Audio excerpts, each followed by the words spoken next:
Continuamos con el Tribunal de la Tarde, ya estamos en la audiencia preliminar, nos acompaña la doctora Irsi Moreta, ella es nutrióloga clínica y viene con un tema muy interesante. Atención, señores, el tema del desayuno, la característica que debe de tener esta comida, ¿verdad? Y las propuestas para que el desayuno sea lo debidamente equilibrado. Doctora, buenas tardes, bienvenida a su programa. Doctora, usted es parte de nosotros. Buenas tardes, Vianey. Sí, ya, gracias a Dios, tenemos una familiaridad y es un placer siempre acompañarles. Doctora, pero no solamente familiaridad, de nuestra parte, un gran... Doctora, el desayuno. Decía, doctora, que no solamente más allá de una familiaridad, en nuestro caso, pues un gran respeto. Muchas gracias, de verdad. Adelante, que lo aprecio y lo valoro bastante. Doctora, mire, el desayuno. ¿Cuántas cosas uno no ha escuchado del desayuno? Que el desayuno es la comida más importante. Que debes de comer, debes desayunar como un rey, comer como un príncipe y cenar como un mendigo. Que el desayuno debe de ser lo más fuerte posible. Por eso recuerdo mis padres que desayunaban con víveres, porque tenía que ser fuerte. Que el desayuno debe de ser a su hora, no debe ser muy tarde.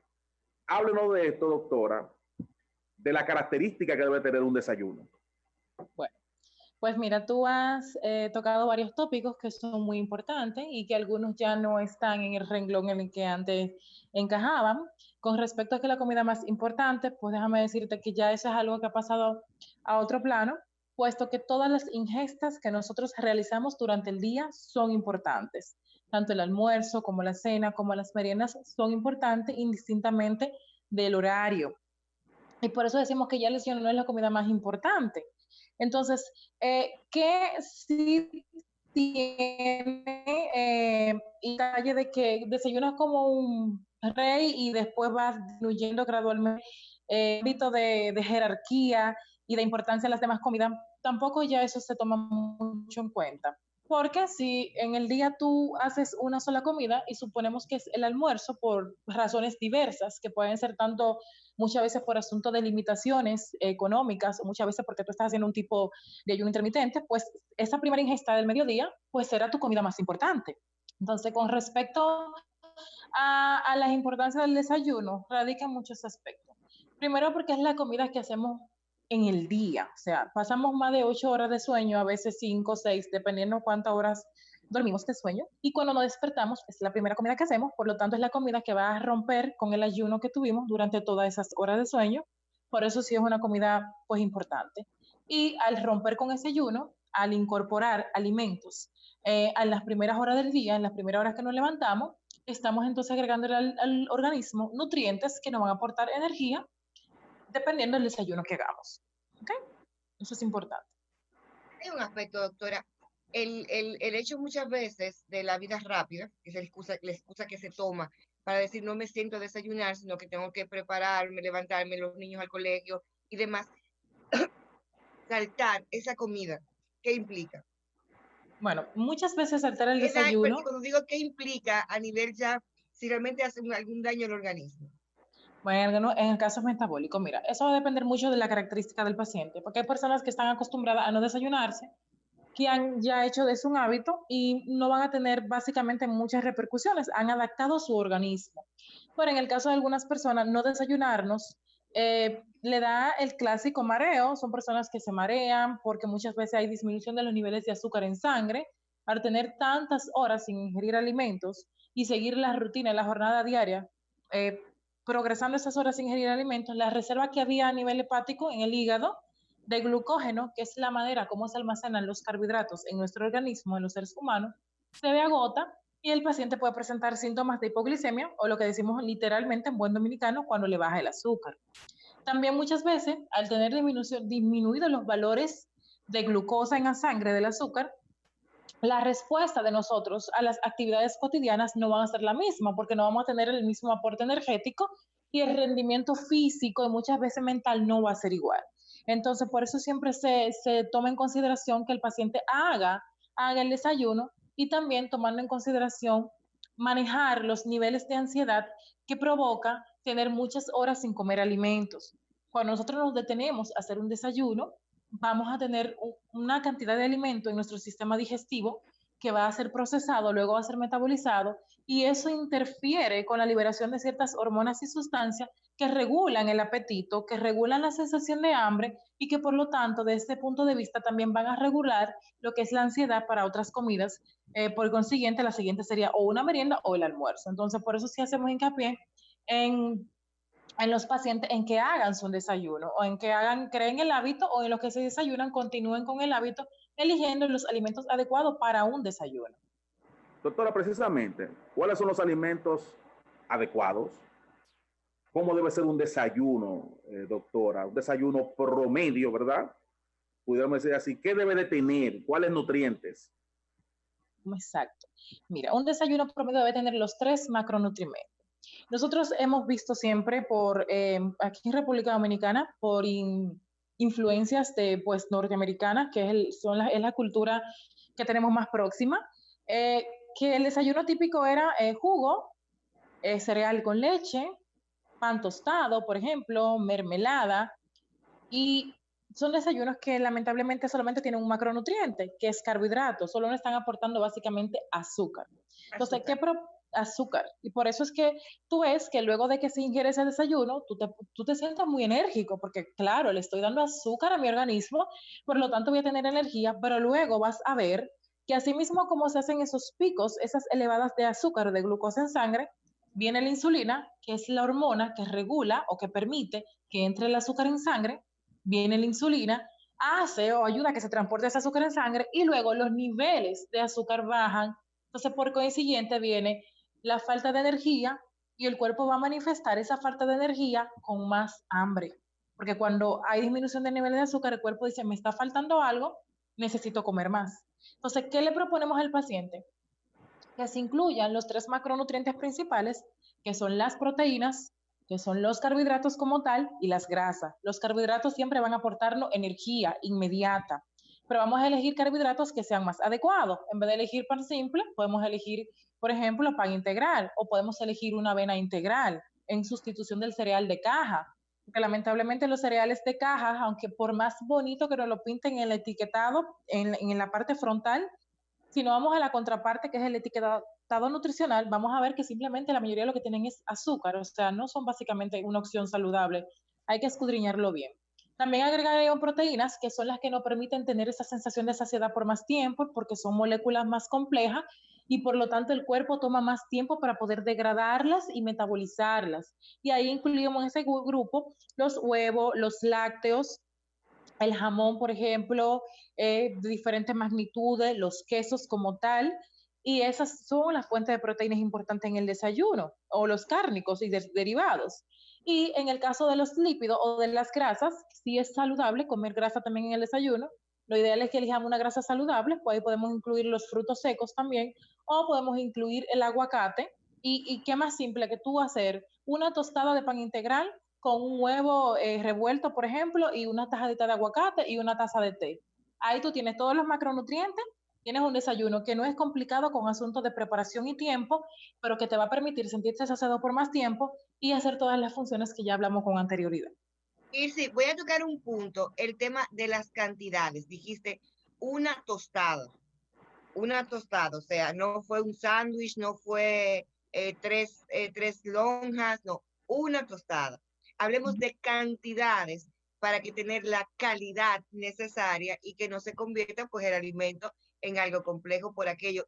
O sea, la naturaleza es lo correcta, pero la cantidad, ¿cómo es el tema?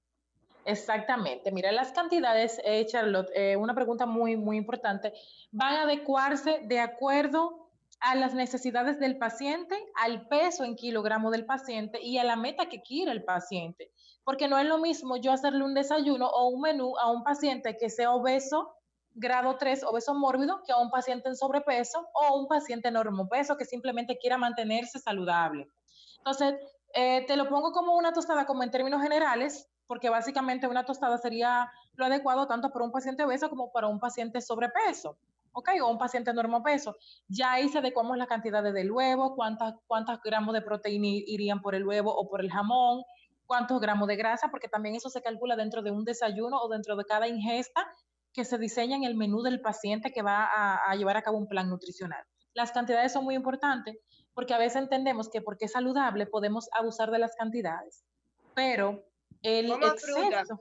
doctora, coma fruta y se come una piña, una lechosa. Pero estoy comiendo fruta. Sí, pero te estás comiendo una piña y una lechosa y el exceso de fructosa se va a acumular igualito en tu tejido adiposo en forma de grasa, porque aunque es fruta, sigue teniendo fructosa. Entonces la gente, eso es importante que entiendan que aunque sea un alimento saludable, el exceso va a repercutir en el peso, porque el cuerpo de lo que le damos, lo que es el excedente, él lo va a acumular y lo va a guardar, lamentablemente. Doctora, yo quisiera hacer una pregunta que me imagino que muchos televidentes quieren hacérsela. Yo soy una especie, ¿verdad?, de hilo transmisor de esos televidentes. Para usted, mire, doctora, hay dos tipos de personas. Aquel que se levanta en la mañana, desayuna y se va a trabajar o se va a estudiar. Pero hay otro que se levanta y se ejercita. Va al gimnasio, va a caminar, trota. Entonces, me imagino que el desayuno debería ser distinto. Si usted no pudiera ayudar con esto, porque no es lo mismo el que se levanta y quema calorías que aquel que se levanta y se va a trabajar o a estudiar. Claro, debe ser distinto. Distinto en cantidades y distinto en acondicionamiento de macronutrientes. Y distinto también dependiendo de la actividad física que se realice ese día. Por ejemplo, una persona que hace un ejercicio de alta intensidad, que va al gimnasio y trabaja grupos musculares grandes como glúteos, piernas, por ejemplo, hace muchas sentadillas, varias repeticiones, levanta peso. Su desayuno debemos priorizar las proteínas porque van a ser las que van a reparar ese tejido que se lesionó durante la actividad física. Porque cuando hacemos ejercicios, eso es lo que sucede. Hay microdesgarros a nivel del músculo y las proteínas son los macronutrientes que van a ir a ese lugar a reparar ese daño, son reparadoras. Pero de igual manera, hubo un gasto de energía durante el ejercicio porque se gasta energía, tú consumes las calorías, eso es un gasto energético, por lo tanto también tenemos que adecuar los carbohidratos a ese paciente y también la grasa. Entonces, ¿qué va a variar? La cantidad. Si tú eres una persona que básicamente va a ayunar porque necesitas vitalidad para rendir con tus tareas físicas, o sea, mentales, en la oficina, por ejemplo, tu desayuno tiene que ser menor en consideración con la persona que hizo actividad física. Entonces, todo eso se toma en cuenta también a la hora de hacer el desayuno al paciente o de hacer el menú al paciente. ¿Qué tipo de actividad realiza? ¿Cuáles son sus actividades diarias? ¿Qué tipo de sedentarismo? ¿Qué grado de sedentarismo maneja? Y así se adecua el menú también. Doc, una pregunta. ¿Se debe desayunar antes, por ejemplo, de ir a correr, a trotar, antes de ir al gimnasio o después?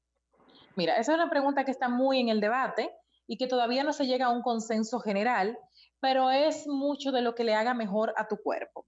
Si hacemos actividad física en ayuno, evidentemente el rendimiento, pues desde el punto de vista metabólico y de quema de oxidación de grasa va a ser más efectivo, porque al tú no tener esa cantidad de energía, o sea, esa cantidad de energía acumulada, o por ejemplo, cantidad de glucosa acumulada, lo poco que queda en el hígado de glucógeno el cuerpo lo va a agotar y va a empezar a utilizar las reservas de grasa.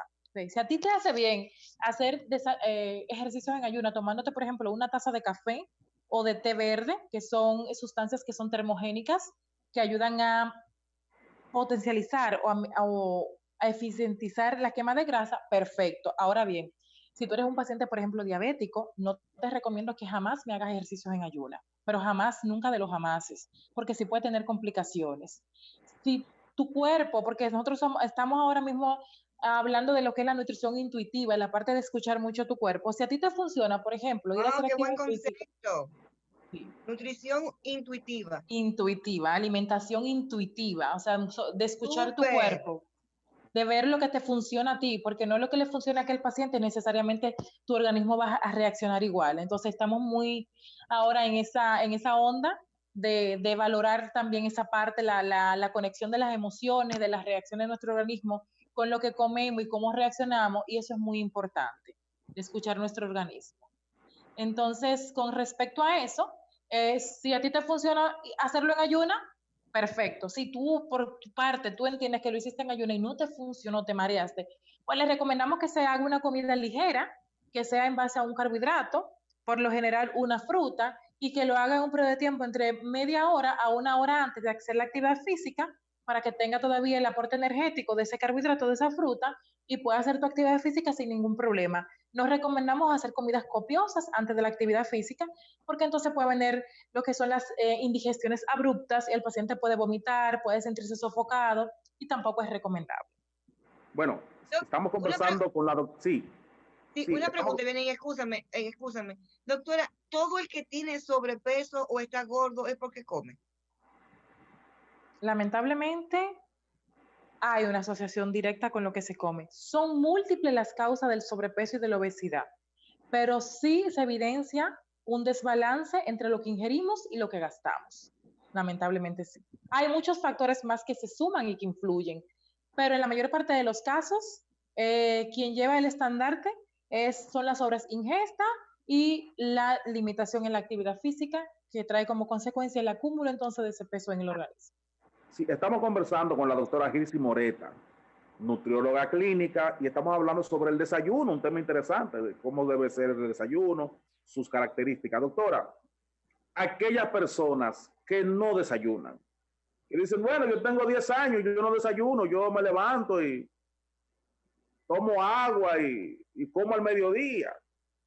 ¿Qué le pudiera pasar a ese organismo? ¿Qué pudiera provocar, doctora, en lo que respecta a su nivel de alimentación, esa persona que brinca en el desayuno? Mira, si es una persona que está habituado a hacerlo y durante todo ese tiempo y su organismo funciona adecuadamente así y no ha presentado ninguna eventualidad, pues déjame decirte que muchas veces la costumbre hace ley, se queda todo así. Ahora, si ya empieza a presentar síntomas de poco rendimiento, de a veces distracción, de somnolencia durante el día, de cansancio, puede ser por disminución del aporte energético, y ahí eso ya se valora en la consulta y se van adecuando los desayunos progresivamente, porque romper un hábito de un paciente que tiene 10 años que no hace ingestas en la mañana es algo que se va abordando gradualmente. Pero muchas veces el paciente lo maneja bien de esa manera y no necesariamente tiene que repercutir negativamente. O sea, por eso siempre hago el hincapié de que cada paciente se evalúa como individualmente, se valora individualmente y se ven sus progresos y sus avances individualmente. ¿Okay? Por esa razón. Doctora, en el desayuno, en vez de comerme una naranja, hacerla jugo, ¿es lo mismo? ¿Da igual? ¿O por el contrario, existe entre la manera de ingesta de la misma fruta algún tipo de beneficios? Mira, siempre, el nutriólogo o el profesional que aborda la parte nutricional o metabólica, vamos a recomendar por encima de todo que se consuman las frutas enteras, porque los jugos, los zumos, los jugos, cuando lo hacemos, estamos alterando o mutilando muchas veces la calidad de la fibra de esa fruta, estamos mutilando las vitaminas, las concentraciones de vitamina, en este caso si son cítricos, oxidamos más la vitamina, la luz interfiere, el metal con el que lo preparamos, interfiere con la calidad y la concentración de los micronutrientes, y por consiguiente, para yo alcanzar la cantidad de jugo que necesito en un vaso, tengo que licuar más fruta. Entonces voy a utilizar más frutas y por lo tanto voy a estar aumentando el aporte calórico y el aporte de azúcar de esa fruta que me tiene la fibra íntegra, que me va a regular la absorción de carbohidratos a nivel intestinal, que esa fibra me va a regular la absorción o la regulación de la glucosa o del colesterol. Cuando hago el jugo, lo estoy convirtiendo en un azúcar que es súper simple, que se va a absorber en fracción de segundo a nivel del intestino y que por lo tanto no me va a aportar ninguna regulación hormonal ni metabólica y no es tan saludable. Entonces, es mejor siempre por encima de todo consumir las frutas enteras. Es lo más saludable. Menos caloría, más fibra, vitaminas íntegras y frescor, y aparte de eso también vamos también a ingerir agua a través de las concentraciones de las frutas. Doctora, muchísimas gracias por haber estado con nosotros. ¿Cuántas orientaciones? ¿Cuánto aprendimos hoy sobre el desayuno? Así es, doctor, y si nos queremos poner en contacto con usted, ¿cómo lo hacemos? Ok, perfecto. Nos pueden encontrar en las redes sociales como @la nutrióloga clínica, tanto en Instagram como en Facebook, y también en los números de contacto en el 809-886-4214, perdón. Estamos en el Centro de Cirugía Plástica Avanzada, en las consultas, y en el Centro Docente SEGMA Santo Domingo. Ahí pues pueden encontrarnos y a las órdenes para ayudarnos en lo que requieran en materia de nutrición y obesidad. Recomiendo esa página, excelente, de verdad, la recomiendo porque soy fan de la doctora. Muchas gracias, Mildred, lo aprecio muchísimo. También. Gracias, Vianey, lo sé que sí, me consta de ambos. Y de verdad que eso le agradezco inmensamente, es un placer para mí, pues, contar con esa apreciación de parte de ustedes. Bueno, gracias, doctora. Es el momento entonces de ir a una pausa para retornar porque nos queda mucho contenido en el día de hoy en el Tribunal de la Tarde.